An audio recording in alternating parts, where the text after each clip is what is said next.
ध्यानमूलं गुरुर्मूर्ति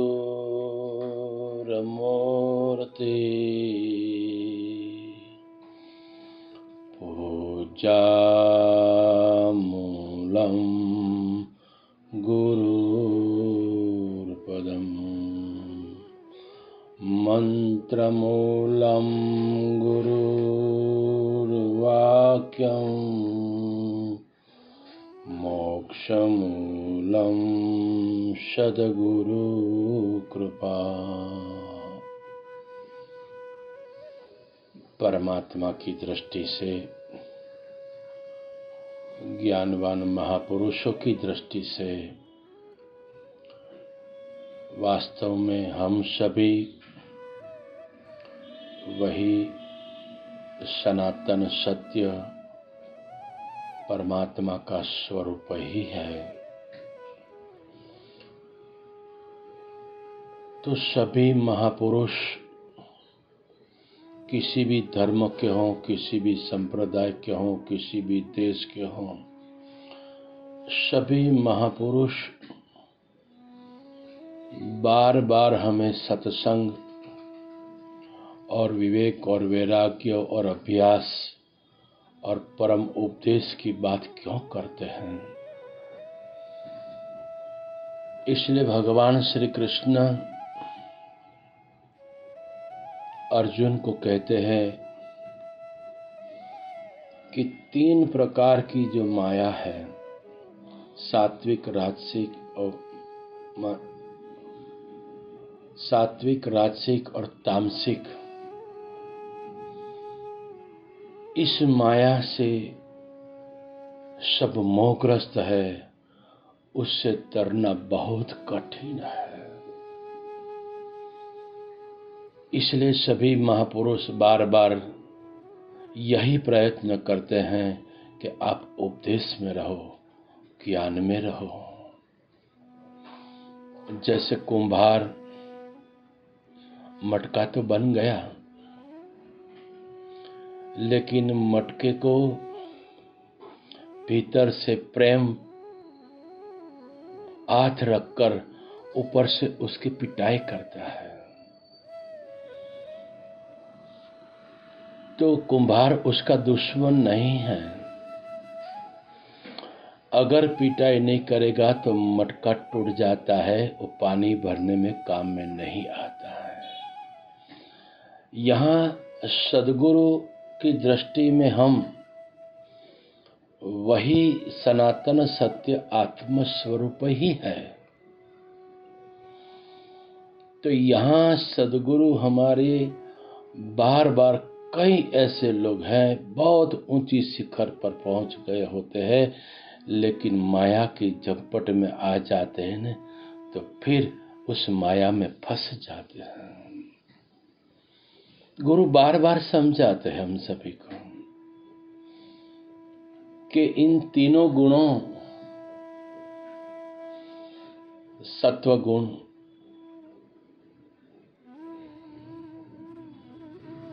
रजोगुण और तमोगुण, 3 अवस्था, जागृत अवस्था, सपना अवस्था, सुषुप्त अवस्था, 3 काल, भूतकाल, वर्तमान काल और भविष्य काल,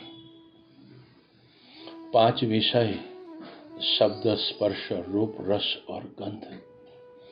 ये 52 प्रकार की माया में ज्ञान होते हुए भी फंस जाता है। इसलिए बार बार महापुरुष उपदेश में कहते हैं कि इस 52 प्रकार की प्रकृति जो है वह तुम नहीं हो, ये परधर्म है। तुम स्वयं स्वधर्म हो, तुम स्वयं आत्मस्वरूप हो। लेकिन जब तक हमें सद्गुरु के परम बोध से इन त्रिगुणी माया, 52 प्रकृति की माया को हमारे में सच्ची समझ नहीं आती, तब तक हम अपने आप को ज्ञानी समझ लेते हैं, लेकिन इस माया में फंस जाते हैं। भगवान श्री कृष्ण अर्जुन को कहते हैं कि मुझे कोई नहीं जानता, मैं सबको जानता हूं। इसलिए इस नश्वरता के मिथ्यात्व की माया में मत फंसना दो। लेकिन जब तक तीनों गुणों से पर नहीं हुए हम, तीनों शरीर से पर नहीं हुए हम, और सनातन सत्य अविनाशी मैं हूं और नित्य मुक्त मैं हूं, आदि और अनंत हूं और सभी का अधिष्ठान हूं, अजन्मा हूं, अजर अमर हूं और निरामय हो, माया कार्य से वो मुक्त है। फिर उनसे माया से मुक्त होने की जरूरत भी नहीं है, माया है ही नहीं।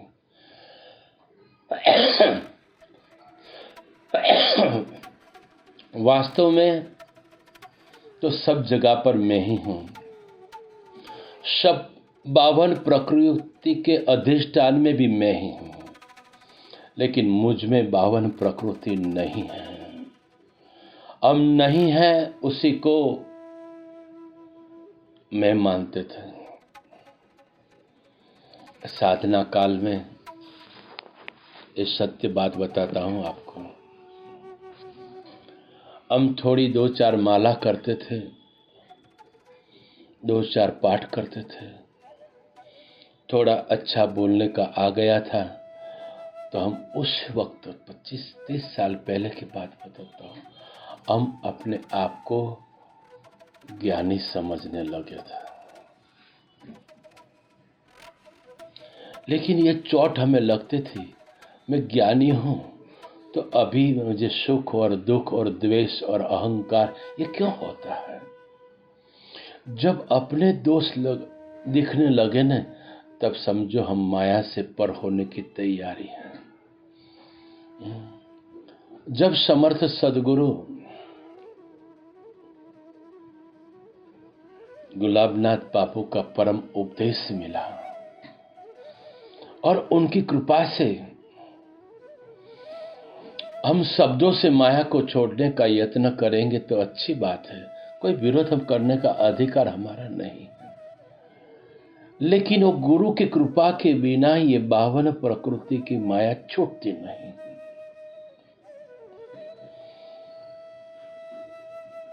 और जिन्हें ये त्रिगुणी माया छूट गई है, उसको न कुछ प्राप्त करने का है, न कुछ त्याग करने का है। जो त्याग किया था वो भ्रांति थी, था ही नहीं। इसलिए सारी भगवत गीता नहीं है, उसकी त्याग की बात करते हैं।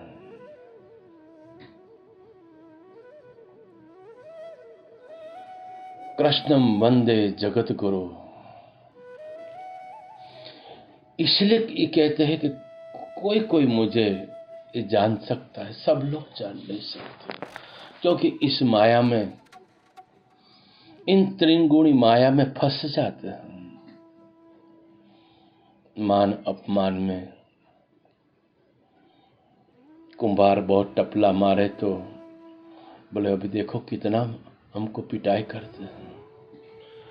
ऐसे सदगुरु हमें इन माया से पर ले जाने के लिए कितने भी कड़वे वचन कहे तो समझो ये कड़वे वचन कह रहे तो समझ को हमारे पिटाई हो रही है, हमारी कढ़ाई हो रही है, हमारा कल्याण हो रहा है। ये समझ में नहीं आता है। इसलिए जब सदगुरु मिले और त्रिगुणी माया न छूटे, ये कैसे हो सकता है? जो अज्ञान अवस्था में है, जिन्हें सदगुरु का संग नहीं है, वो त्रिगुणी माया में फंस जाते हो। लेकिन जिनको सदगुरु मिले हैं, सदगुरु का बोध मिला है और सदगुरु हमें इतना प्यार करते हैं, आप जग जाओ। अब जिनको पकड़ कर रख आप सुखी होने का यत्न करते हो, उन्हें सुख उसमें नहीं है, आप ही सुख स्वरूप हो। लेकिन हम यही शब्दों के पकड़कर अपने आप को ज्ञानी समझ लेते हैं। अच्छा है, देर सवेर ये ज्ञान स्थिति आएगी, लेकिन जो अभी इसी वक्त हमें उस ब्रह्मानंद की खुमारी की व्यापक अनुभूति करनी है, तो गुरु के मार्ग के बताए हुए अनुसार गुरु हमारे जो दोष निकालने के लिए जो पिटाई करते हैं, कड़वे वचन करते हैं, ये सभी महापुरुष करते हैं। अष्टावक्र ने राजा जनक को कितनी पिटाई की शब्दों की। वशिष्ठ महाराज ने राम जी की कितनी शब्दों की पिटाई, कटाक्षवाणी की। जो जो महापुरुष इतने परम शिखर पर पहुंचे हुए इसी त्रिगुणी माया से पर होने के लिए सदगुरु के कड़वे वचन और सदगुरु की उनके वचन को अमृत समान समझकर उसको पी लिए और सही रास्ते पर चले, तो आज उनका जय जयकार होता है। इसलिए यहाँ भगवान भी कहते हैं कि त्रिगुण से पार करना कोई विरलों का काम है। तो हम सभी कितने नसीबदार हैं, हम सभी को समर्थ सदगुरु मिले हैं और हमारे अविद्या के दोष निकालने के लिए सदगुरु प्रयत्न करते हैं।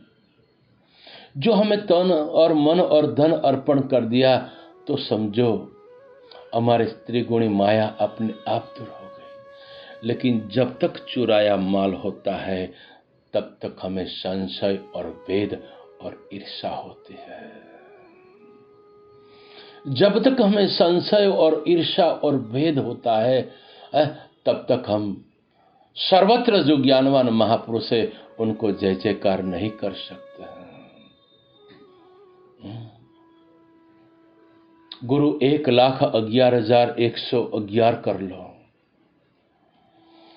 लेकिन जिस क्षण जिसे यह परम तत्व की प्राप्ति की अप्रोक्ष अनुभूति होए, तब सभी महापुरुषों को आप धन्यवाद देंगे कि यहां तक पहुंचाने के लिए आपका भी कुछ ऋण है। तभी वो त्रिगुणी माया से पर होते हैं। ऐसे नहीं हम सभी को यह अभिनिष्ठा हो, नहीं। अब राम के वक्त भी थे, कृष्ण के समय भी कुछ थे। रामकृष्ण परमहंस के जीवन में कुछ हमने सेवा की होगी, कुछ कड़वे वचन सुने होंगे, लेकिन उस टाइम हमने कुछ ऐसा किया होगा तो हम भटक गए। लेकिन जो हमने किया है वो व्यर्थ नहीं जाता है, वही जागृति हो जाता है। तो बस यही नम्र प्रार्थना है कि हमारा जो मनुष्य जीवन मिला है, वो जीते जी इन तीनों धर्म मर जाना चाहिए, और जो सदा है और जो सर्वत्र है उसी में जागृत, तो गुरु के पूर्ण होकर, और गुरु के एक एक शब्द हमारे लिए अमृत समान है। कड़वे वचन हो कि मधुर वचन हो, हमें कड़वे और मधुर न दिखाई दे, हमें तो गुरु के सारे वचन प्यारे दिखाई दे, तभी ये ज्ञान की जागृति होती है। ये जो भी कुछ था मेरे सदगुरु की कृपा से था। बोलो सदगुरु महाराज की जय।